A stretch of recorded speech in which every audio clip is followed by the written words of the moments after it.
The movie is Inside Game, and the star is Tim Donaghy. Now, of course, a former NBA referee and was in the league from 94 to 2007. Tim, good to be with you today. This has got to be a little uncomfortable for you that there's a movie being made about what you did when you were in the NBA. How's it sort of settling in now that you know that, and you've seen the trailers, and this, I'm sure you've seen the whole thing, that this is all going to be viewed by however many people are going to go to the theaters and see it? Obviously, when I was going through the whole situation in 2007, it was very embarrassing, and it is still as embarrassing 10 years later to see it play out in the movie Inside Game. So it's a situation where a lot of poor choices are shown in the movie that I made, but hopefully something positive is going to come from that, and that a lot of people are going to learn from it. So it's an exciting time to see the movie, but in the same sense, it's a little embarrassing. Well, and you've been doing, a ton of media since this is, as you've gone along and time keeps on, ticking along here, and you've been willing to talk about any part of the story. So where did sort of that muscle come from that you're willing to, hey, I'll have these conversations, whatever you want to ask me, I'll answer? I think that, I don't like to put, any, stop buttons in any interviews that I do. I think if I can, let people know, in an honest way what I did and how I did it, and the transparency, helps, have people forgive you. And, I'm very fortunate that we live in a very, forgiving society, and people have been very nice to me, even though that I really did some dumb things and made some poor choices. So with that being said, I think it's a situation, especially in the movie Inside Game, where you can see that those poor choices not only affected me, but the people that I love the most, and that's my family, and we can all learn from it. Yeah, so you've got 4 daughters, correct, Tim? Yes. So, and how old were they at the time when this was all coming apart in 2007? Yeah, 13, 14, 7 and 9. So, they were young. Okay. And what was the conversations that you were having with your family at the time? Basically that I made some poor choices. I made some mistakes, and I was going to have to pay for that. I was going to have to pay for it by losing my job, and not only losing my job, going away for a 15-month jail sentence. So, my kids were very understanding, very forgiving. I'm very fortunate that I've been able to rebuild my life with the help of family and friends, and my youngest daughter has been living with me full-time for the last 8 years. Wow. I would think, though, that, I don't know, if I was your kid, Tim, I'd be like, Dad, why did you do that? Why are you leaving me? I mean, were you having those kind of conversations? For sure, and it was extremely difficult. I remember when I was in prison and my daughters came for a visit, and when it was time to leave, the youngest one ran, jumped up in my arms, and gave me the biggest, strongest hug, and told me that she wasn't going to leave, that she was going to stay there with me. Oh my God! So it was definitely heart-wrenching at the time, and even when I think back about that day, it gets me a little emotional. Yeah. Well, time heals all wounds, so to speak, right? Absolutely. Yeah. Yeah. So let me bring up the name Jimmy Batista. How much of you meeting Jimmy, not that you're putting it on him or anyone in particular, you make your own choices in life, I think everybody knows that, but how much did that friendship end up impacting your life in a negative way? Well, he wasn't really a friend. He was an associate of the Gambino crime family that happened to go to the same high school with me. My friend was Tommy Martino, who knew him also. He kind of tricked Tommy into setting up a meeting between the 3 of us. And with that being said, he was the guy that was moving a lot of money. He was a guy that was in debt to a lot of people. He was betting hundreds of thousands of dollars on each one of these plays, and giving information to the Gambino crime family. And eventually it was heard over a Gambino wiretap, and that's how the whole thing was exposed. Right. So, and then, okay, they get word, you're on tape. What went down when they approached you? The FBI agents? Yeah. Yeah, what happened was Tommy had called me and said the FBI had been at his house for 3 days asking him questions. And, with that being said, I went to an attorney because I knew it was about me. in the next 30 days, I lost 30 pounds. I couldn't eat or drink anything. And the stress was just enormous on my life. I knew I was in a lot of trouble. I had an attorney call the United States attorney that was working the case, and he basically said, you tell Tim Donaghy, I know what you did. I know who you did it with. You're going to lose your job, but if you don't come to us and work with us, not only are you going to lose your job, but you're going to go to jail for a long, long time. And with that threat, I got on the plane the next day and went to New York and sat down with the FBI agents and told them what I did and how I did it. And you maintain to this day, Tim, and I believe you, by the way, for the record here, but you maintain you did not fix games. You just had access to information. Is that correct? Yes, and even the FBI and the NBA concluded that I didn't go out and fix games. And what I mean by that is putting stars to the bench and making up fouls to make sure a bet won. The only thing I did was within the scope of the rule book. I may have targeted certain players with that crew that night and, called violations on them. Maybe were let go in previous games, but for whatever reason, we were going to enforce them strictly that night because maybe of a vendetta between a referee and a player that we were going to enforce. So you and your fellow officials would go out before the game and be like, if X player, I don't know who we're talking about here, Tim Duncan, Michael Jordan, Kobe Bryant, if he does this particular move, we're going to call it. Is that how those conversations would go? Yes, there was Allen Iverson who had threatened Steve Javie the game before, and we all felt at the staff that he should have been suspended, and he was only fined $20,000. I had the next game, and the two officials I was working with and myself decided that we were going to go out and call palming violations on him, even though he got away with that, his whole career. And we went out in the first half, called 3 palming violations on him, and he came up to me and said, hey, Tim, how long is this going to last for? And I basically told him, I don't know what you're talking about, Alan. And he laughed and looked at me and he said, you know what I'm talking about. And I kind of laughed back at him. So it was just a matter of time that he was going to be scrutinized because of the fact that he had threatened to kill one of our coworkers. And who did he threaten again? He threatened Steve Javie, who was one of the top officials at the time. Right. And why was he threatening Steve Javie?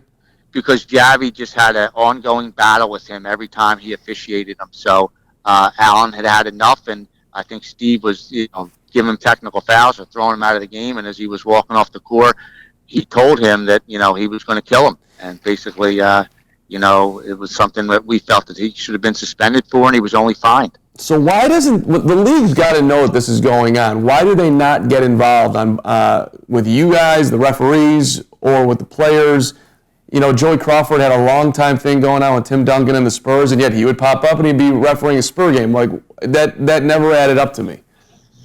No, and I think now that they really make sure that the animosity between referees and players either gets settled or the referees are held, off of their games. In the past, there were only 58 referees, so you would see the same team, maybe once, twice, 3 times a week, or even, couple times more that month. But now they have so many referees, they kind of don't allow the referees to see the same teams as often as they did in the past.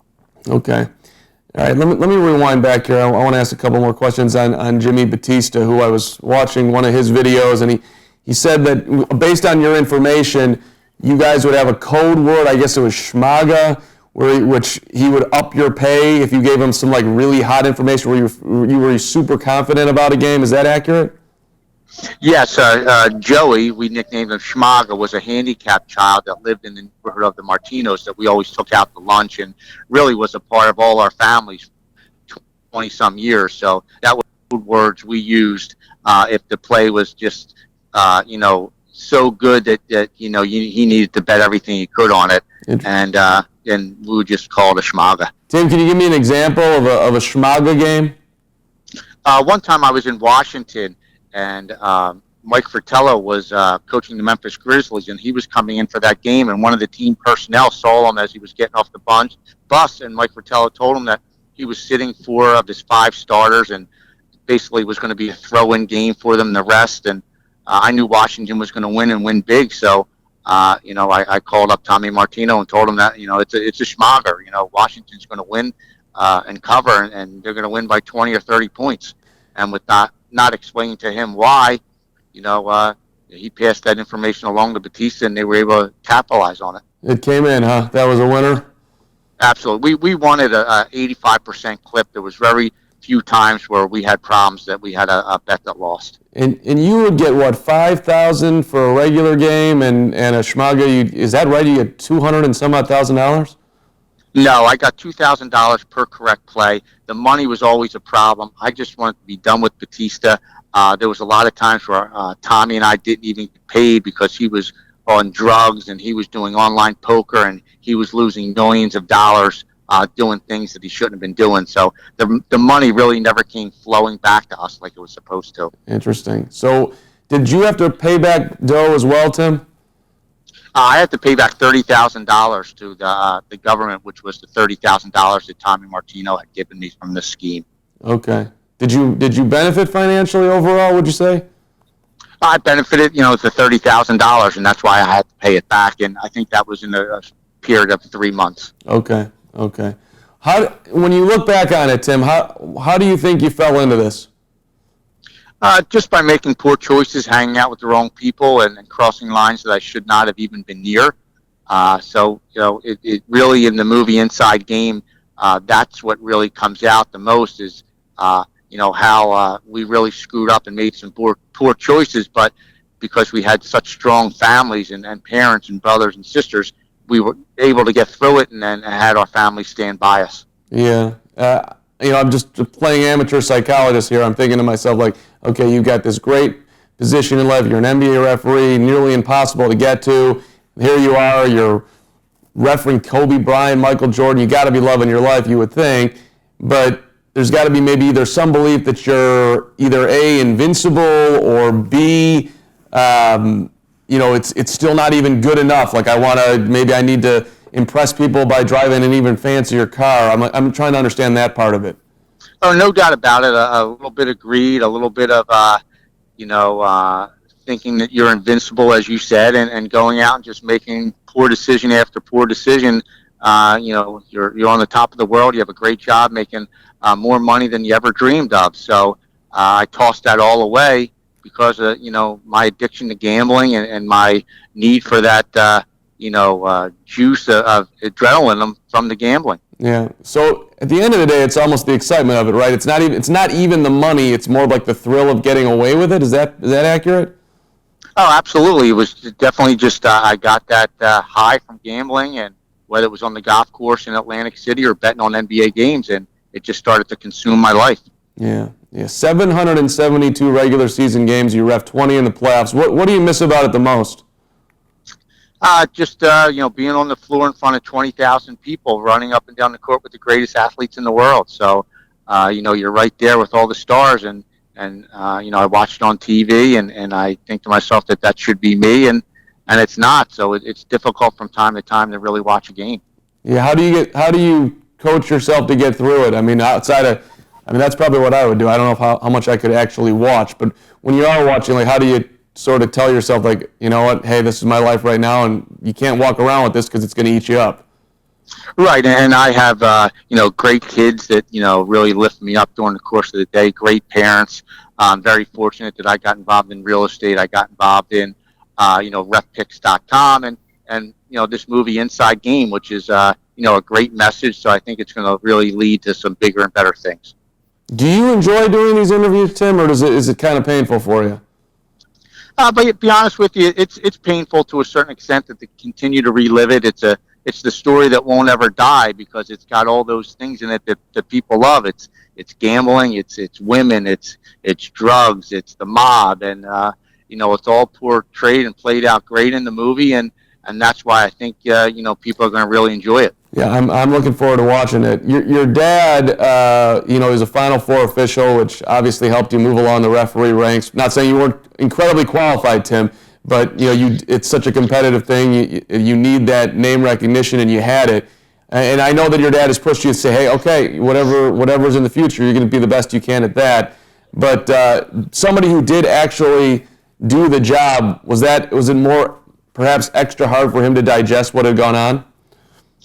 Oh, no doubt about it. I think it was very difficult for him once he really realized what I did and what I was involved in. But I have to give him a lot of credit. When I called him in 2007 on Father's Day to wish him a happy Father's Day, He said to me within 30 seconds, you don't sound right. What's wrong? And, I told him what I did. And he said, listen, I don't know how or this is going to turn out.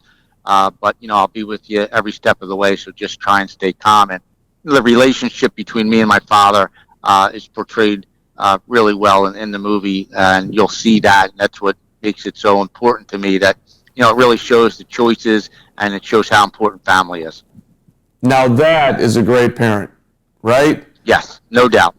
Because your kids aren't going to be perfect. They're going to make mistakes. What are you going to do when they do? Even if it's... Right, and I made a mistake in front of the whole world. I embarrassed not only myself, but them. So for them to do what they did and stand by me the way they did is something that I'm very, very grateful for. Yeah, I'm actually feeling the emotion on that one right now. That's a big time dad right there. Let me ask you a couple questions on the court before you go here, Tim. And we're all looking forward to seeing the movie Inside Game. Well, number one, you're on the court in the Malice in the Palace. If you could rewind back to that night and do something different so that doesn't happen, was there anything that you could have done that we could have avoided Ben Wallace and Ron Artest and the whole thing? As a referee, there's always something you can do when a situation like that exists. I had grabbed Ron Artest and tried to hold on to him from, going up into the stands. I think if I would have gotten to him a little bit sooner and maybe tried to talk to him before he ran up there, it could have avoided that whole situation, because that's when it escalated to the next level. So, looking back, I should have probably got to him sooner. Yeah. I mean, Ron's a crazy man, but he's also a very likable guy at the same time, correct? Absolutely. Like I just said in a lot of these interviews I'm doing, people don't realize that when the players go onto the court, their adrenaline and their competitiveness gets the best of them, and they really turn into somebody that they're not off the court. So, the competitive nature really spills out into a lot of these sporting events. Would you say that about Rasheed Wallace, who waited in a parking lot to kick your ass? Absolutely, I would 100%. Really? I've talked to him. Yes, I've talked to him since this whole thing went down, and it shocked me with how well he treated me and how the well wishes came out of his mouth, and I can tell that he was truly sincere. And this is a guy that I squared up the fist fight with, and he was fined $1 million and suspended. So for him to do that, it just shows you what type of character he has. He was fined $1 million for the parking lot fight. Is that right? Yeah, because he was suspended, I believe, for 7 games. It was the longest suspension ever given at the time, and it cost him well over $1 million. And when did he come and apologize to you about it? I did a radio interview in Charlotte, and he was one of the co-hosts of the radio show, and we had talked on there, and then he called me afterwards, and he couldn't have been nicer. Wow. Go Sheed. So a guy like that, he's super competitive on the court, and he can't let it go for a while after. And so he's still steaming in the parking lot. But years after, he's good, basically.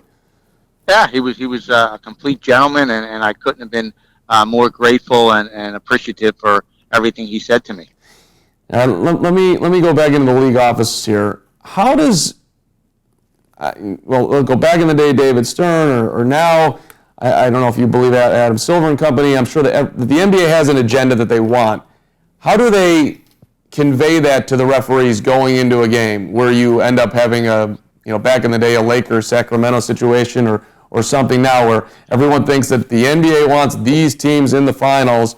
I don't know if you believe that. I think you believe that still goes on. I'm curious how the message gets sent down. Absolutely. What they do is they put referees in a room and they show them tapes of previous games of the teams that are playing that night, and they point specific things out that they want those referees to call that night. And it always is putting a team at an advantage or a disadvantage. And we as referees knew that and would walk out of those meetings shaking our heads saying, geez, they want the Lakers to win tonight, or they want Dallas to win tonight. So it's the way they program and train the referees, especially in the playoffs, of what to go out and look for. And because they're being graded on that, the referees go out and do it. Now, my question on that is, why would the NBA risk, having one playoff matchup, total drop in the bucket, versus, a huge scandal coming out? Wouldn't they think, look, if we don't get the Lakers in the finals, that's going to suck this year, we're going to lose some money, but grand scheme of things, no big deal. Well, when David Stern did an interview, it's a famous interview he did on national TV when the reporter said to him, what's your favorite matchup that could take place in the NBA Finals this year? Right, and with a smirk on his face, he said the Lakers versus the Lakers. Right. And, we knew that was important, and it's the bottom line. And, Dick Bavetta, who was our top referee on the staff at the time, said he was the NBA's go-to guy, that he was put on certain games to have a certain outcome. And, I never forgot that. And a lot of times where I passed information along, it had to do with Dick Bavetta. See, I hated Dick Bavetta growing up, Tim, because I was a Bulls fan, and they would play the Pistons, and I swear to God, he wanted Detroit to win. And I know Michael Jordan had issue with Dick Bavetta. Oh, Michael Jordan had a summer camp. I'm sure you're aware of it for young men to play in, and some of the referees would go to that camp and officiate for him, and he would tell them, during breaks, what's up with Dick Bavetta? We all know he cheats. When he's in our games, we just hope he's cheating for us that night.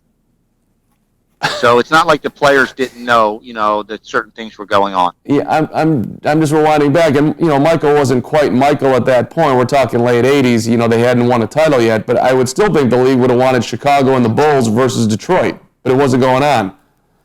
Yeah, it wasn't going on at that time, and you never know what the agenda was at that time, or what the rating situation is. But it always just seems that they want that big market team to get in, and sometimes they program and train the referees to referee the names on the front and the back of the jerseys, rather than enforcing the rules as they're written in the rule book. And that's where they get in trouble, and that's when their fan base starts to see that it's more of a form of entertainment than a competitive natured sport. Right.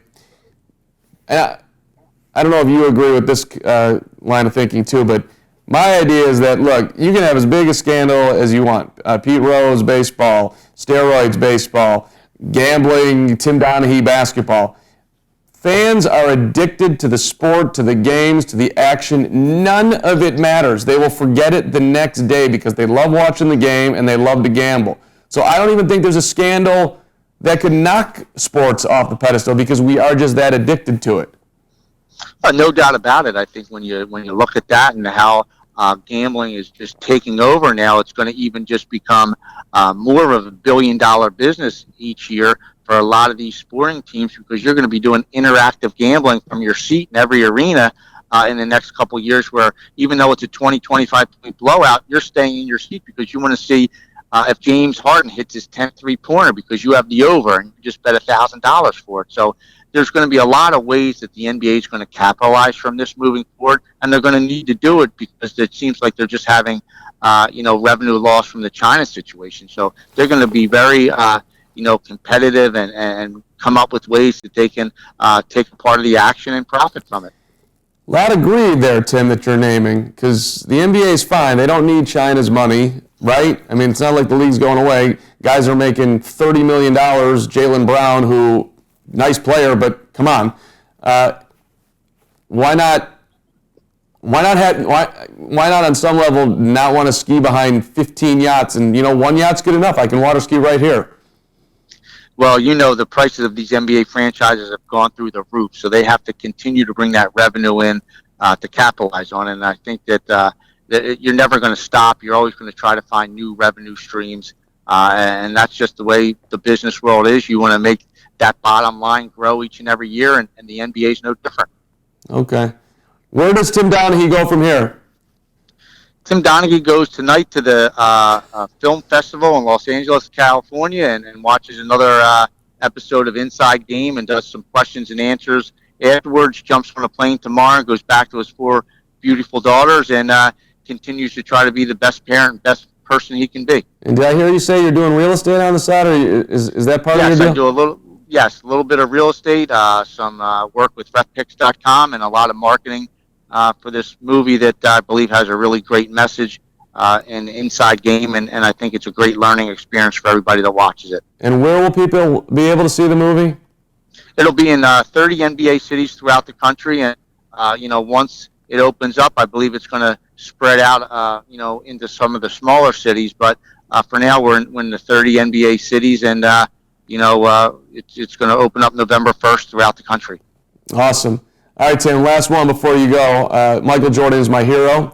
If you walked down the street and shot someone, I would say he did it in self-defense. So please tell me one Michael Jordan story that I will remember and enjoy. Well, I don't have a Michael Jordan story, but how about if I hit you with a Dennis Rodman Chicago Bulls story? Sure. Dennis Rodman's warming up, and after each layup, he's coming back and standing near me, getting back in line. He's putting both hands down his pants, and he's scratching his nuts like crazy. He does this 5 times. Finally, after the 5th time, I said to him, Dennis, what are you doing? And he looked at me, he says, Tim, I had almonds for lunch, and it flared up my herpes. And what I'm thinking is, Dennis Rodman's going to get 15 rebounds tonight, touching the ball that I'm going to have to touch all night, and it just kind of grossed me out. That's unbelievable. He had the almonds for lunch, and he's busting out that he's got the herp going on, and he tells the referee. Yeah. What did you even say back to him? I had my jaw dropped, and all I kept thinking was there better be a lot of towels underneath this basket so I can wipe down this ball in my hands every time I touch it. Did you like Dennis, or was he a big pain in the ass? Loved him. No, I loved him. He was a good guy, played hard, and really never didn't give the refs too many problems. Did you? I'm trying to think back your time, 94 to 07. So you never reffed Lambeer, correct? Lambeer was my first year. I gave him 1 technical foul in the second preseason game I had refereed. So I did referee him for 1 year. I still hate that guy. What would you say? He's a tough guy. Yeah, he's a tough guy. Played dirty, and was somebody you love to be on the floor with as a teammate and hated to play against. Who was your least favorite guy to ref? Rasheed Wallace, because every time I went out on the floor, it was a problem. And, you were just ready for that. And we used to bet in the locker room $20 a guy to see who would be the first person to give him a technical foul. But you appreciate Sheed. Now, who are you still maybe sort of holding a little bit of a grudge against? Nobody. I have no room in my life for that. I'm hoping people are, not holding grudges against me and continue to look at me and understand I made some poor choices and made some mistakes. So I don't have animosity towards anybody. Fair enough. Let me ask it a different way. Who did you ref that committed 17 million fouls and never thought they once fouled anyone? Rasheed. He never thought he could whack somebody against the head. He could be bleeding from his nose, and he starts screaming and cursing at you like, why are you calling this? I didn't touch him. She was a beauty. Tim, yes. Great to talk to you. Best of luck with the movie. I'm looking forward to watching it inside game, and thanks for sharing so much today. And on the way out here, props to your dad, Mr. Donaghy. You're a star. Thanks so much. I appreciate it. Thanks, pal.